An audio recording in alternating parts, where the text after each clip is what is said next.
നമ്മളിന്ന് എങ്ങോട്ടേക്കാ പോകുന്നതെന്നറിയാം. നമ്മൾ ചാലോടേക്ക് പോക്കാന്ന്. കുറച്ച് ആവശ്യങ്ങളുണ്ടേന് ചാലോടുന്ന്. നമ്മൾ വീട്ടിൽ നിന്ന് ഇറങ്ങിയിട്ടുണ്ട്. ഇതാ ചാലോടെത്താനായി. ചാലോടെത്തിയെടുത്ത് നമ്മൾ വിചാരിച്ച് തട്ടുകടയിൽ പോയിട്ട് ചായ കുടിച്ചിട്ട് വന്നാലോ എന്ന്. ഏത് തട്ടുകടയിൽ പോകും എന്നുള്ളതിന് കൺഫ്യൂഷൻ. അങ്ങനെ നമ്മൾ നേരെ ഇരിക്കൂറേക്ക് വിട്ട് 2 വർഷം മുന്നേ ഞാൻ തോന്നുന്നു നമ്മളിവിടെ അപ്പം പൊള്ളിച്ചത് കഴിക്കാൻ വേണ്ടി വന്നിട്ടുണ്ടേനുവേ. അപ്പോൾ ഇരിക്കൂറുള്ള ദാരി തട്ടുകടയിലായിരുന്നേ വന്നത്. അന്ന് നമ്മൾ വന്നപ്പോൾ അത് പൂട്ടിയിട്ടുണ്ടേനും നമുക്കന്നത് കഴിക്കാനുള്ള ഭാഗ്യം ഉണ്ടായിട്ടില്ല. അങ്ങനെ ഇന്ന് നമ്മളിതാ ഇവിടുന്ന് അപ്പം പൊള്ളിച്ചത് കഴിക്കാൻ വേണ്ടിയിട്ടാണ് വന്നത്. ഇവിടുത്തെ മറ്റുള്ള ഐറ്റംസ് ആണ് ഇവിടെ കൊടുത്തിട്ടുള്ളത്. അപ്പോൾ ഇതാണ് നമ്മുടെ അപ്പം പൊള്ളിച്ചതെന്ന് പറയുന്നത്. അടിപൊളി ടേസ്റ്റാണ്, പറയാണ്ടിരിക്കാൻ പറ്റില്ല. നല്ല ടേസ്റ്റ് ഉണ്ടായിരുന്നു. പേര് പോലെ തന്നെ നല്ലോണം പുഴുന്നും ഉണ്ടായിരുന്നേ.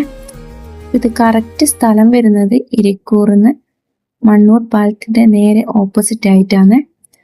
ആരെങ്കിലും കഴിക്കാത്തവരുണ്ടെങ്കിൽ ഒന്ന് പോയിട്ട് കഴിച്ച് നോക്കിക്കോ, അടിപൊളിയാണ്.